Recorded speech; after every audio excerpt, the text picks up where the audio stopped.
Two Wow. weeks later, the governor of California shut all businesses down that were non-essential. And so 75% of the business at Stark was shut down. The doctors continued to operate and we continued to sell supplements and stuff like that, but it's not a significant part of the business. And so now I had very little cash. We were shut down. It was a very scary time, but we were able to prosper through that. But it was a really, it was kind of a beautiful time from the looking at humanity, at least my little bubble of it. Yeah. I explained to my people that we have a very small amount of money, cash available. I had some employees come to me and say, you don't have to pay me if that will make it easier for you to pay these other people. Like I'm living with my mom, I'm living with my family. I know that Joe over there is on his own and he's really stressed financially. And so everybody attempted to help each other. I couldn't do that legally in the state of California, so I didn't. But it was kind of a beautiful thing to see people becoming so selfless through such a scary situation.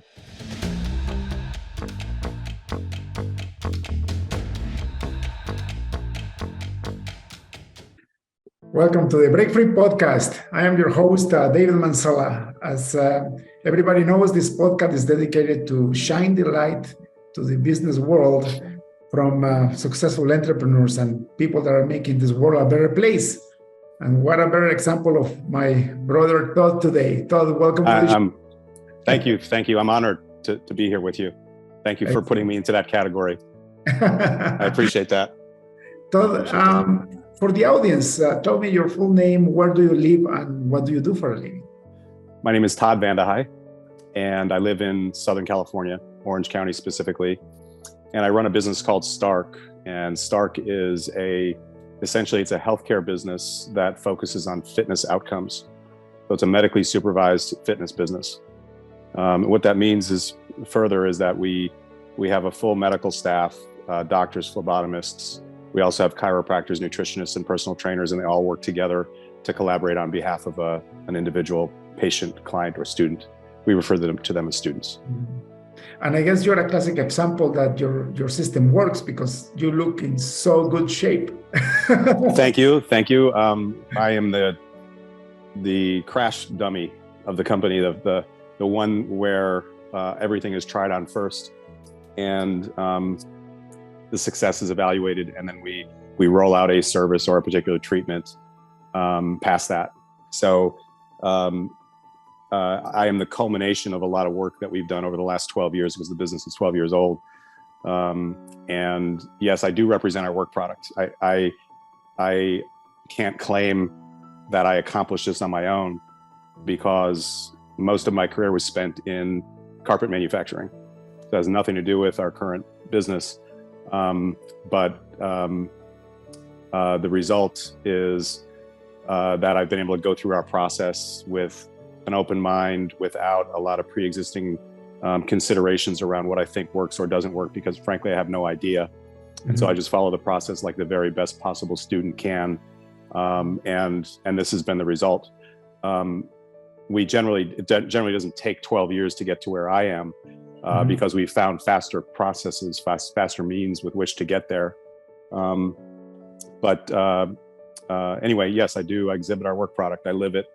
It's also what's expected with all of we currently have about 65 employees, and it's what's expected among all of them, whether you're in the accounting department or the marketing department, or you're a coach or a doctor. We expect you to exhibit our work product and go through the process like all of our students do.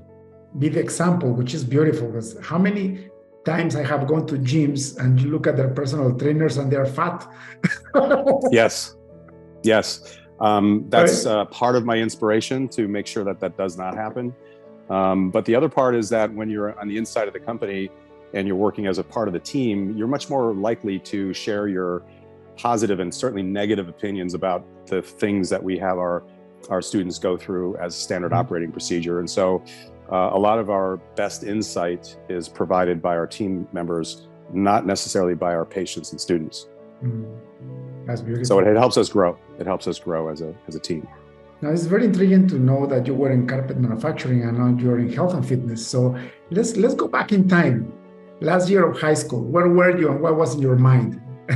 Last year in high school, well, my last year in high school was mostly focused on getting into college, and I'm from the Midwest originally, so not from out here. But I always imagined that I would run and own my own business, and I didn't exactly know what that looked like, but that was an aspiration from when I was probably as young as 13 or 14 years old, and that was back when entrepreneurs weren't looked at like they are today. Mm-hmm. At this stage, it seems as though entrepreneurs are put up on a pedestal, and back then it was very different.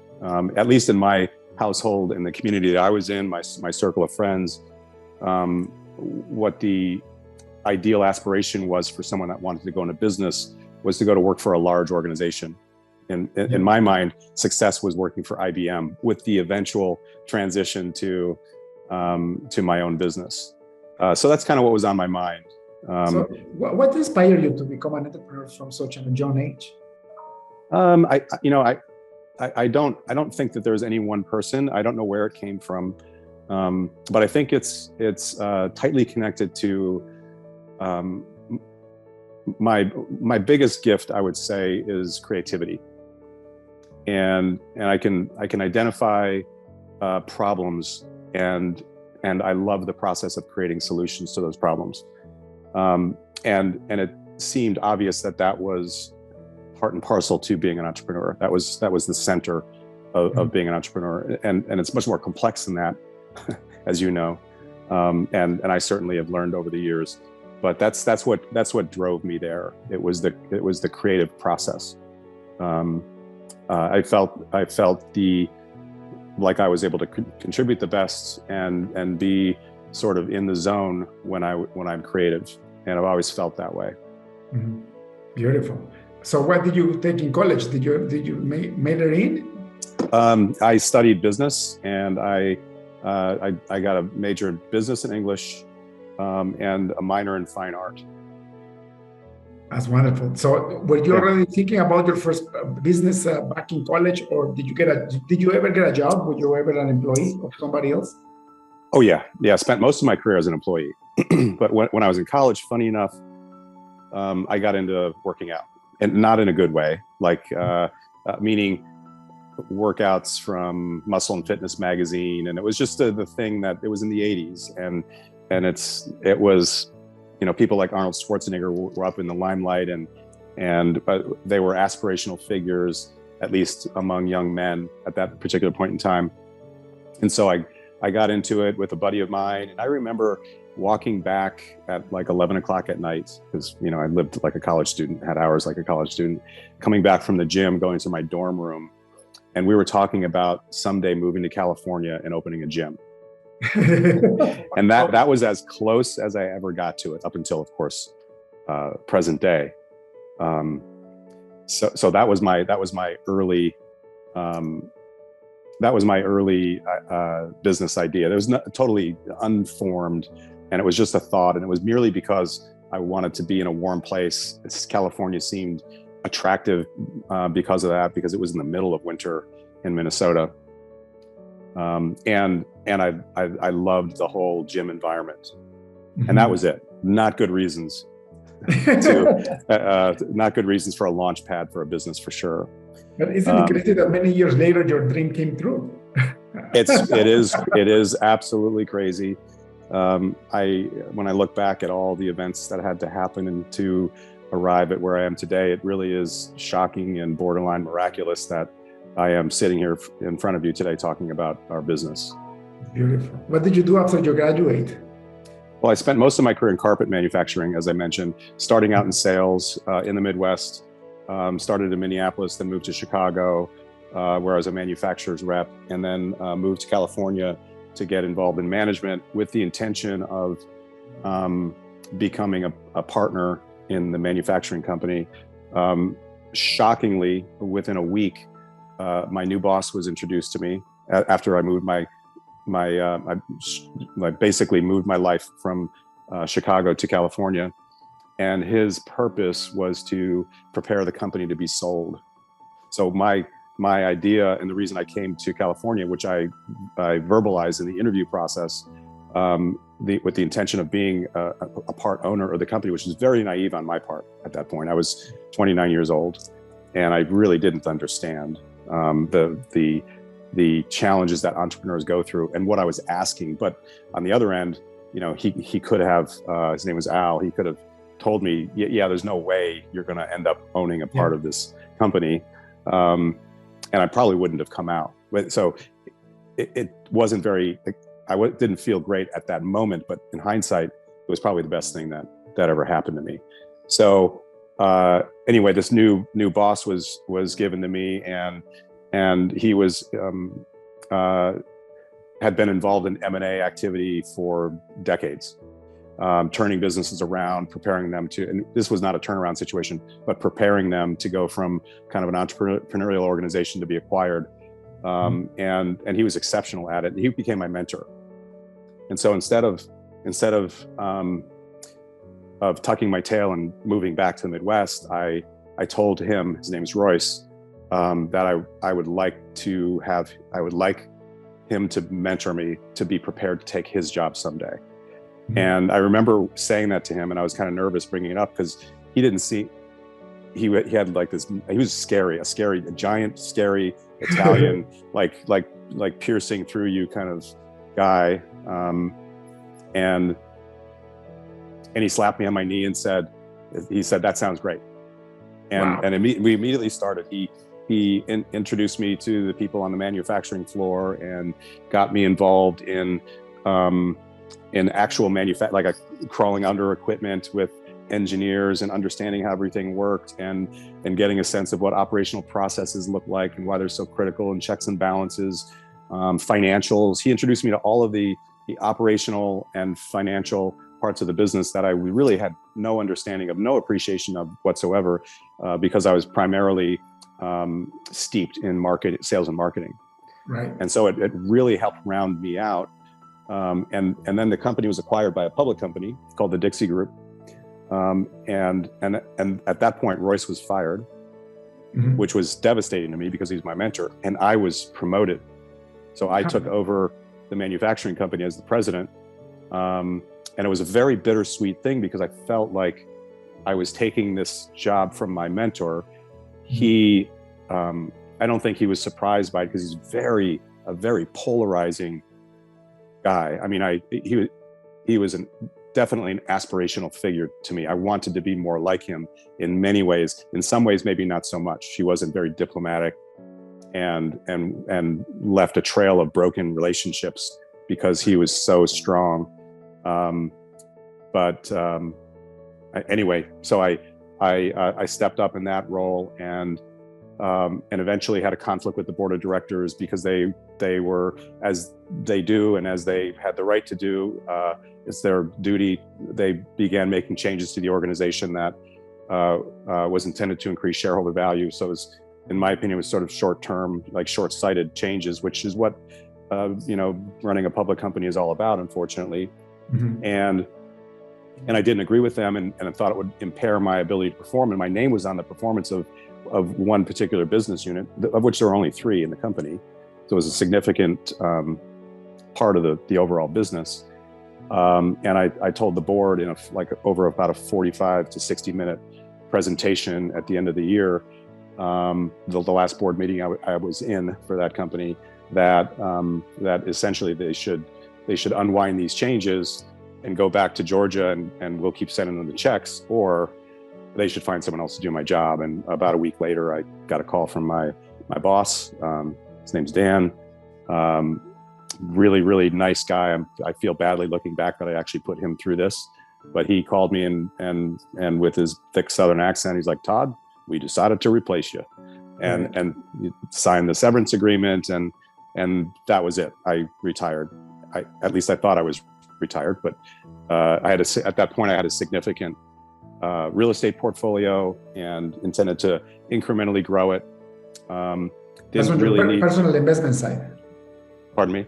So that was on your personal investment side of things. That was personal investment side. Yeah. Starting in Chicago, actually, in my mid-20s, I started investing in real estate.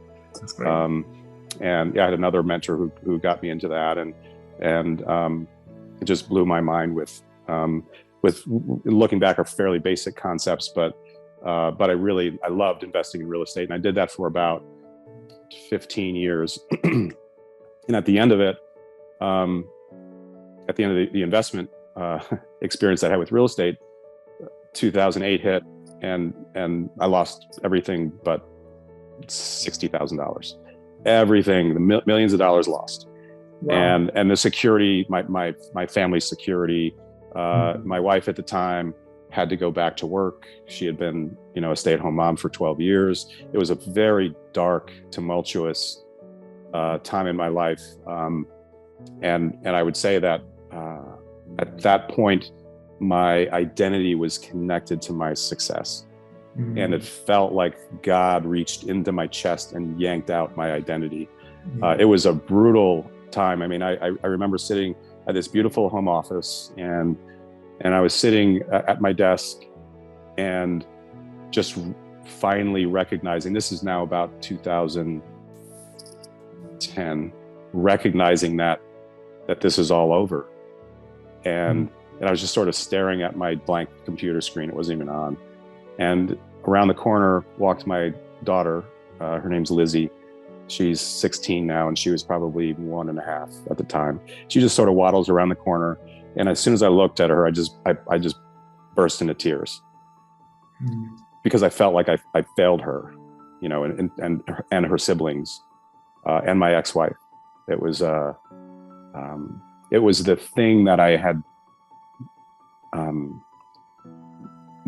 most wanted to prevent. The fear that we would all be out in the street, that we'd be homeless, we'd have nothing. And I always overshot that, obviously, overachieved. And here I was over-failing. She waddled around the corner. I burst into tears. She climbed up into my lap. And I still remember watching her little hands with the dimples on the back. She's a chubby little baby. And she reached, to my face and put her hands on my cheeks and pushed her nose against my nose so hard I could it was uncomfortable, and her forehead against my forehead. And she was almost like shaking, like she was trying to help me get past that. And that made it so much harder because my 1.5-year-old daughter was consoling me. It was a stark role reversal. That was probably when I hit bottom. And none of that would, if all of that stuff didn't exist, neither would this conversation, which is really kind of shocking as I verbalize it to you. Because that moment is when as soon as she walked out of the office and I got my shit together, I started working on my resume for the first time since I was 21, 22, when I was in college, a senior in college. Right. Past then, it had been, opportunities that were landing in my lap, and my career trajectory was on a giant upswing. And now it was crickets, and I had to go sort of reinvent myself all over again. And I was nervous about it, going back to my previous industry, and it had been several years. And I kind of felt like, because the manufacturing company I managed was in such a niche, that I was almost unhireable. Those are all, self-limiting beliefs that I had kind of bouncing around in my head. But that's how I felt about it. So I was afraid, and I didn't want to go back to the previous lifestyle, which was, on an airplane 4 or 5 days a week, always away from home and the family, making intense sacrifices to my health, sacrifices with my family, all to pursue success. So these are the things that were bouncing around my head.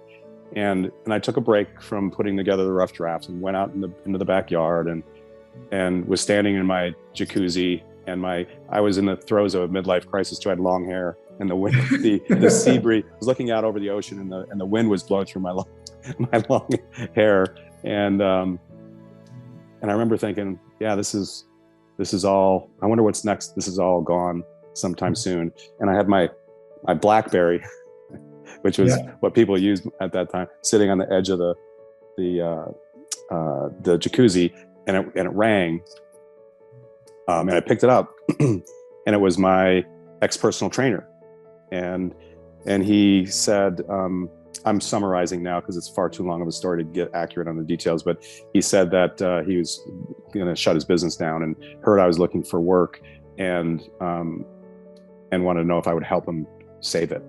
And I jokingly said, I will clear my schedule and come up and meet with you.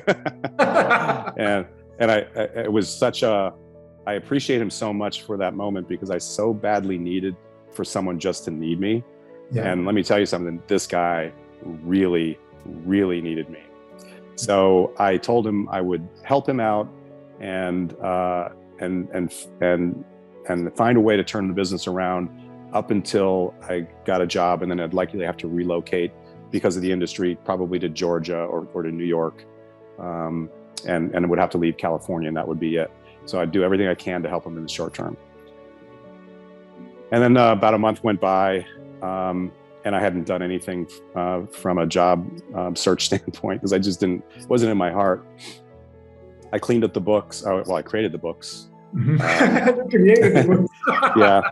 Yeah. There were no books. It was a check management by checkbook. Really, was what was going on. There was just a handwritten checkbook ledger, and that was it. So I created the books and explained them to him and showed how things would need to change, and told him that I think I'd like to stay with him long term, and that I would let's put together an agreement to where I'll earn half of the business. We'd be 50-50 equal partners. I could sense that he was really a little bit nervous about bringing someone like me on as a partner, and I wanted to kind of assuage that a little bit, and so we came to an agreement very, very quickly.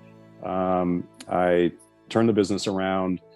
We got it to a point where we were generating cash flow while my family, unfortunately, was starving. Really, I had very little income coming. Neither did he, and came to the conclusion that because of the lease, because of the market he was focused on, which was young athletes, and because of the compelling impact that the process has had on someone like me, we should focus on people like me. Mm-hmm. And when we need to scrap the brand, scrap the location, get all new equipment, because of my expertise in real estate, I was able to negotiate out of that lease, which is a terrible lease to begin with. It was bizarre. And so got out of that. We opened a new location. I had $60,000 left, like I mentioned. Mm-hmm. Took $42,000 of it, paid for some of the build out, borrowed another 30 from a couple of buddies at like 20% interest. And we started Stark on January 2nd of 2011. 20% interest. Yeah. There were no loans then. It was 2011. Right. Banks were going under still at that point. At least in the US, I'm sure it was similar in Canada. Oh, yeah. But it was a horrible time to borrow money. But I felt as though we'd be able to service the debt with our cash flow, and we were at a point where, with price changes and my perception that we would grow a little bit at least, that we'd be able to handle it, and we were able to. It was very, like when I think about those times, it was like a white knuckle experience for 2 or 3, 4 years, really, like barely squeaking by. Many, many times where I thought, I'm being an irresponsible father, triggering all the stuff that I had dealt with previously. Like, I shouldn't be doing this. I can be way more successful, make way more money, take care of college for kids that are getting older, and all sorts of stuff without much effort. And here I am banging my head against the wall. And I had issues with the partnership as well. He's a really, really wonderful guy, but not a very sophisticated business person.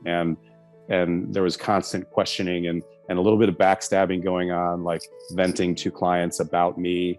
And I was in control of the business, and he didn't like that. He wanted to be the one in control, and it's just the way it worked out. He didn't have the skills to do it. And so we went a couple years beyond the white knuckle stage. He told me he wanted to write a book, and wanted to become a public speaker. And I told him, maybe this is the top of our sales funnel. Maybe we can make that work. And so I got him into the Vistage speaking circuit. Are you from the Vistage? Yeah, CEO I used to be there. Okay. Yeah. Okay. Yeah. I was a Vistage member at the time, and talked to my chair, who was a pretty prolific chair in Southern California. And so she pulled some strings and got Brad into the Vistage speaking circuit. He was earning money for our business by speaking. And then the next step was to write a book. A client introduced us to a ghostwriter in Connecticut who has written some amazing books and has a lot of relationships in that community, and helped us get published through Harper One. And then Brad wrote the book. And when the book was finally released, I remember we had a shared office. Our backs were to each other, so the desks were facing the opposite directions. And I was sitting at my computer clicking along, and I was sort of like half listening to his conversation with the ghostwriter. And she was like, I could hear her through his little speaker that he had up against his head, and it was like an aggressive conversation. And then he got off the phone, and he turned around, and I turned around because it sounded like he needed to talk to me. And he said, she wants me to call on my family and friends and buy a book on Amazon and give us a 5-star rating and write a review. And I'm like, uh-huh. And he goes, I can't do it. I can't ask for that kind of help. The book should stand on its own, and da-da-da-da. Went on and on. We also hired a PR firm with money we didn't have. Mm-hmm. It's like $10,000 a month for a 12-month period. And there were all these articles that Brad was featured in, and then the book was launched, and he like stopped. And that was the final straw for me in terms of our relationship. I had all this drama to manage because of the dynamics in the relationship, and then this thing happened after all of these investment dollars went into it. And I a couple of weeks later, I met with him. I just like, I can't be your partner any longer. So you can buy me out, and I'll go off and get a job and make a real living, whatever you want. He's like, well, I can't run the business. I'm like, yeah, I know you can. So, will you buy me out? And I told him, okay, I'll buy you out. You know what it's worth. We had a valuation done, not too, maybe a couple of months earlier. I can't even remember why we did that. And I'm like, you know what the business is worth? It's not worth a lot, especially if you exit and you take the speaking revenue with you. Like, there goes all of our profits, really. But I'll pay you as much as I possibly can. And I won't personally guarantee it. If it's too much that the business can't handle it, I'll just close it. We'll sell off the assets and we'll split it up, and that'll be it. Mm-hmm. And then within a day of our separation, I looked myself in the mirror. I'm like, damn, now I have nobody to point my finger at. And I recognize that it's only you, that happened. Yeah, it's only me. For everything that happened along the way that was messy or didn't work or whatever, I sort of always was like, yeah, it's that guy. And I would justify it without even really being aware of it. And that moment, I'm like, well, I can't do that anymore. So it's all on me, and I've got to make this work. And there was also a competitive thing in there. Like, he's gone. There was some drama associated with him exiting, and some clients leaving because they thought, oh, this is never going to be the same. We don't want to be around for this. We're loyal to him.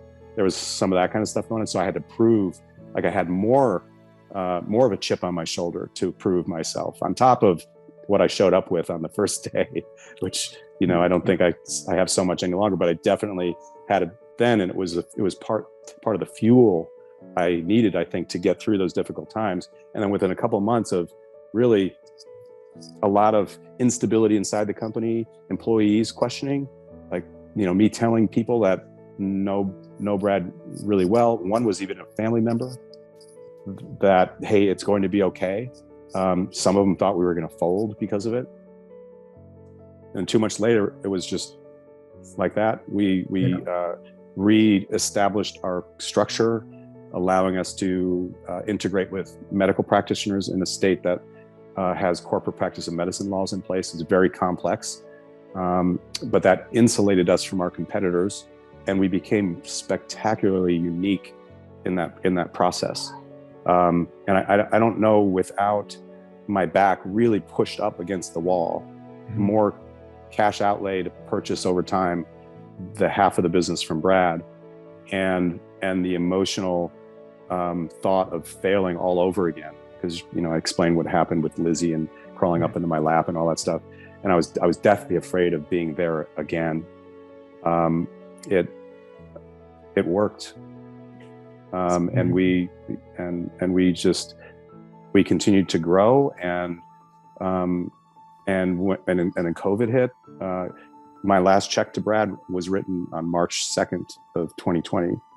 2 weeks later, the governor of California shut all businesses down that were non-essential. And so 75% of the business at Stark was shut down. The doctors continued to operate, and we continued to sell supplements and stuff like that, but it's not a significant part of the business. And so now I had very little cash when we were shut down. It was a very scary time, but we were able to prosper through that, really, not just survive, but we grew. What did you do? How did you pivot? How did I pivot? Yeah. First of all, the first step I made, the first thing I did was I met with every single one of our people. At that point, we had maybe 28 employees. Met with them face to face, and I told them, tomorrow I'm shutting our business down. The governor's going to do it like a day later, so we might as well do it quickly. And everybody's going to get laid off. Be prepared to file for unemployment, because the whole state's going to file for unemployment, and you're going to get locked out of the system. It's going to crash. So do it very quickly. And then the next day, after sleeping on it, I came back to every single one of them. I said, forget about it. I'm not going to lay you off. We're going to figure out a way to keep everybody on our payroll, and you may not have anything to do, or we're going to give you things that are on this, how you've got this entrepreneurial list of things that are like all the ideas in your head for an existing business that you want to get to, and you never get to it. You only get to like the top 3%. Well, we had like the 97% of the list over time that I just kept compiling, and we just went after that 97% because we had nothing else to do. And so I took my employees and I created committees, all working on things that just would be nice to accomplish at some point, like custom hats and other merchandise and various supplement products. We ended up creating a new, very high quality organic plant-based protein powder that we introduced during COVID as a result of all this. New brand, went through the whole trademark process during COVID. We just never would have had the time to do that. And eventually the coaches, went to parks and went to people's homes. And so we were sort of working around as best we could. But it was it was kind of a beautiful time from looking at humanity, at least my little bubble of it. Yeah. I explained to my people that we have a very small amount of money, cash available, without the ability to borrow. But everybody's that's on salary is going to drop substantially. I hope you stay. All the hourly employees, we're going to pay you on average what you've been earning, so you won't see any impact there. And I had some employees come to me and say, you don't have to pay me if that will make it easier for you to pay these other people. Like I'm living with my mom, I'm living with my family. I know that Joe over there is on his own and he's really stressed financially. And so everybody attempted to help each other. I couldn't do that legally in the state of California, so I didn't. But it was kind of a beautiful thing to see people becoming so selfless through such a scary situation. And so eventually we were able to reopen the gyms, and everybody came back, and most of the team was still intact. And for the first time ever, we had people coming to us for our holistic approach.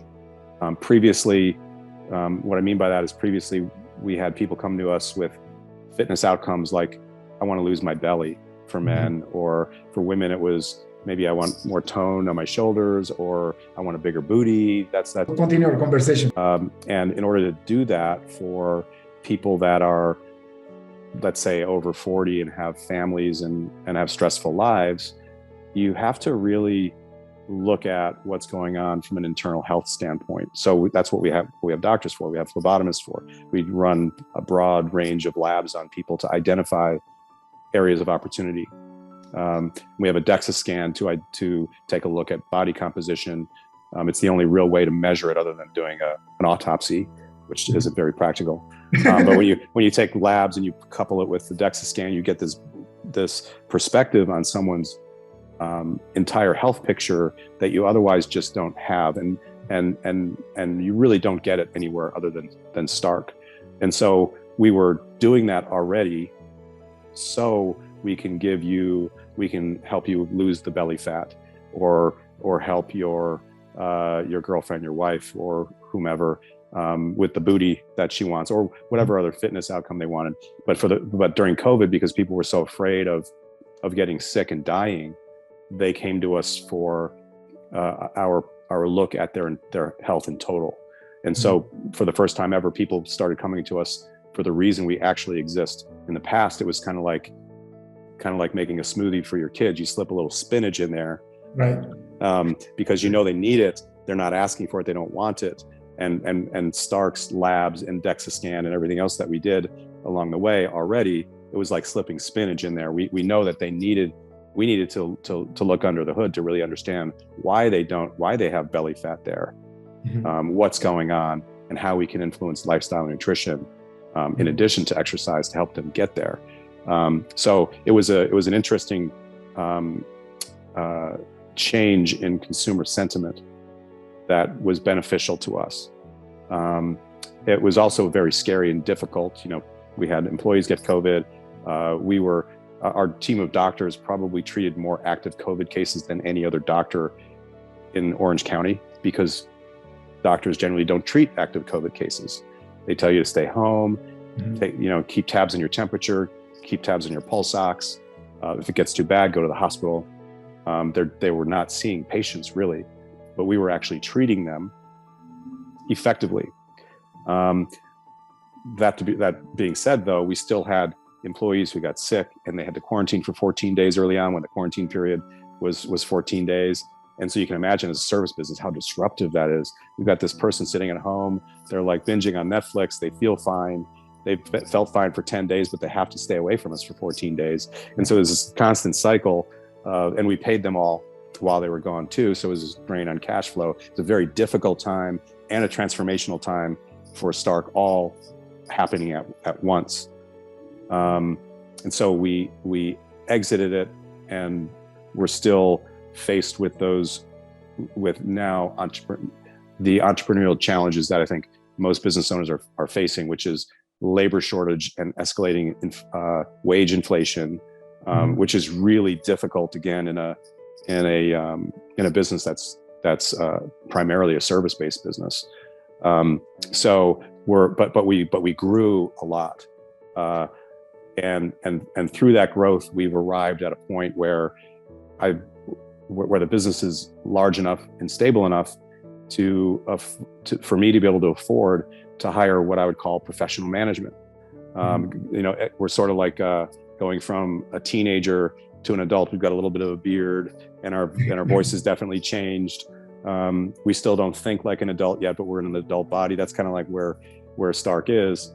And we're trying to push toward adulthood as fast as we possibly can.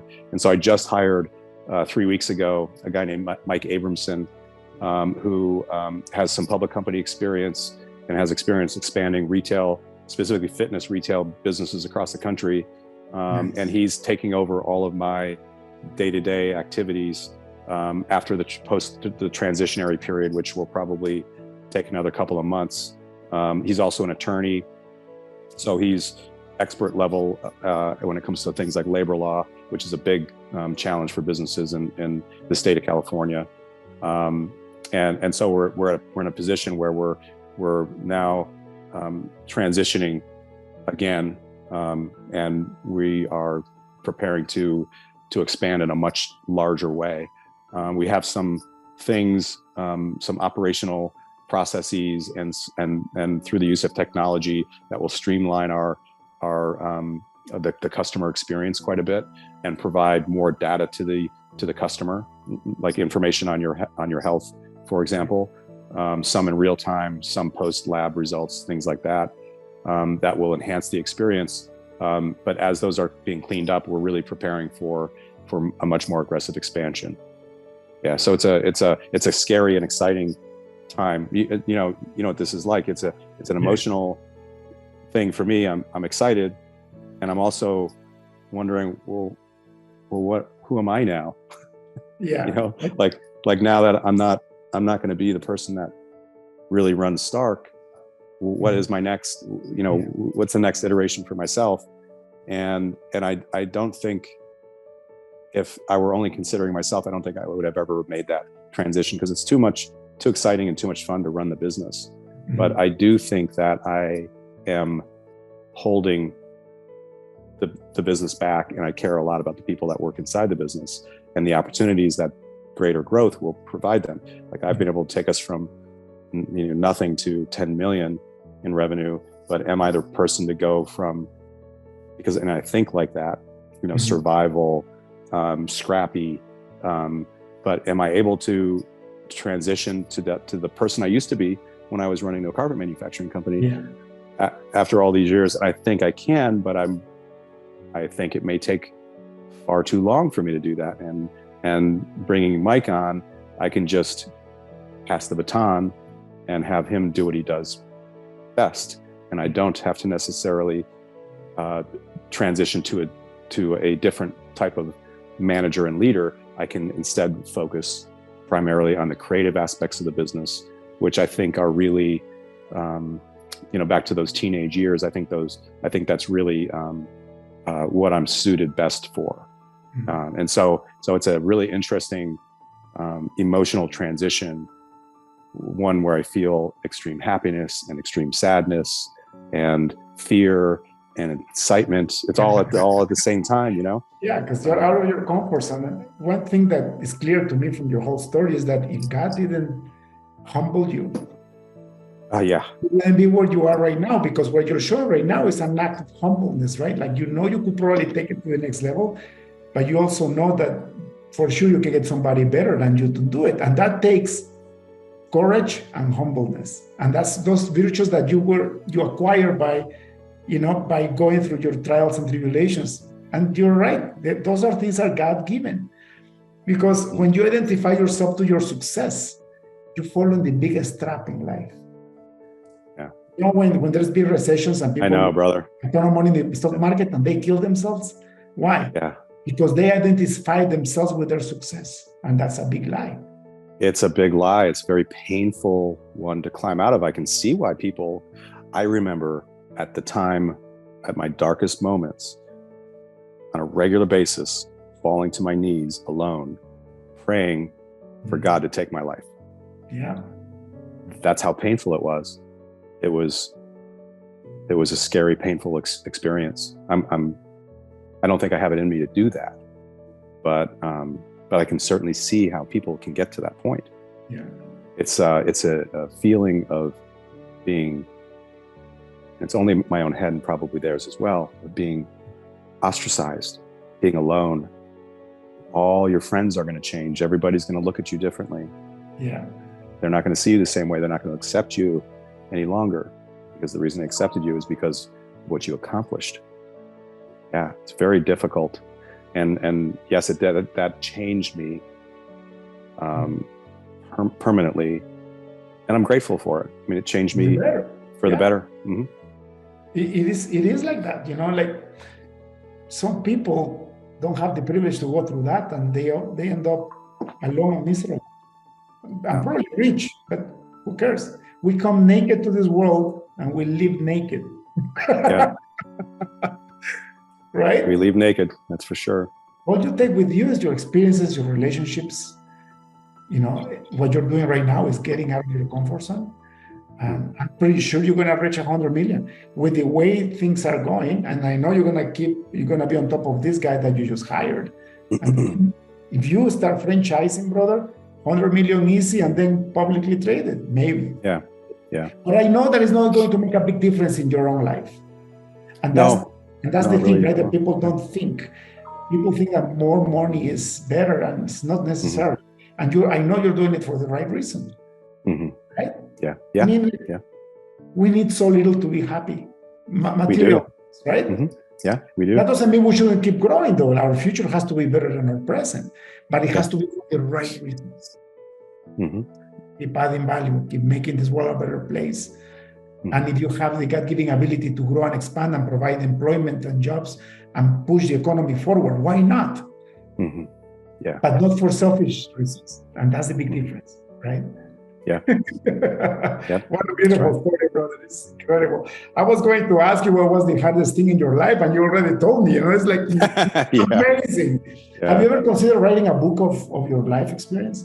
Yeah, I have, and that's probably what's next at post transition with Mike. And maybe it's two books. One is more of a life experience book, and one is about Stark. But they're tightly intertwined. I know we don't have much time, but we didn't get much into the purpose behind Stark. And there's a heavy mission that I use to keep myself focused and keep our team engaged. It's a very, very powerful leadership tool. Perhaps some other time we can talk more about that. But for sure, I believe that we need a part 2 for sure. We're only halfway through. I want to go deep into your business and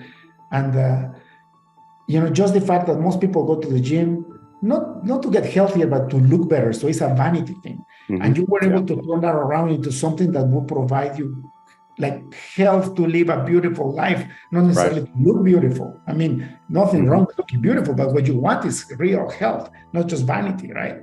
That's right. Not just pumping steroids and growing fake. That's right. Right? That's right. That's absolutely right.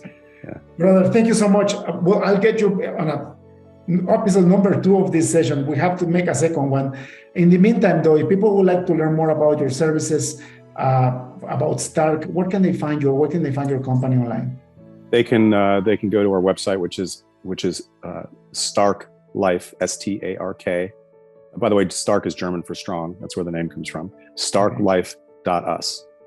Starklife.us. Starklife.us. Yes. Thank you so much for your time. Thank you, David. I'll get you back probably next week or the week after, and we'll continue our conversation. That's all for today's episode of the Break Free Podcast. Head on over to iTunes and subscribe to the show. Starting your own business can be tough, but it doesn't have to be. Visit davidmansilla.com to pick up a copy of the #1 international best-selling book, Breaking Out of Corporate Jail. Expand what you consider to be possible and reach your full potential. And join us on the next episode.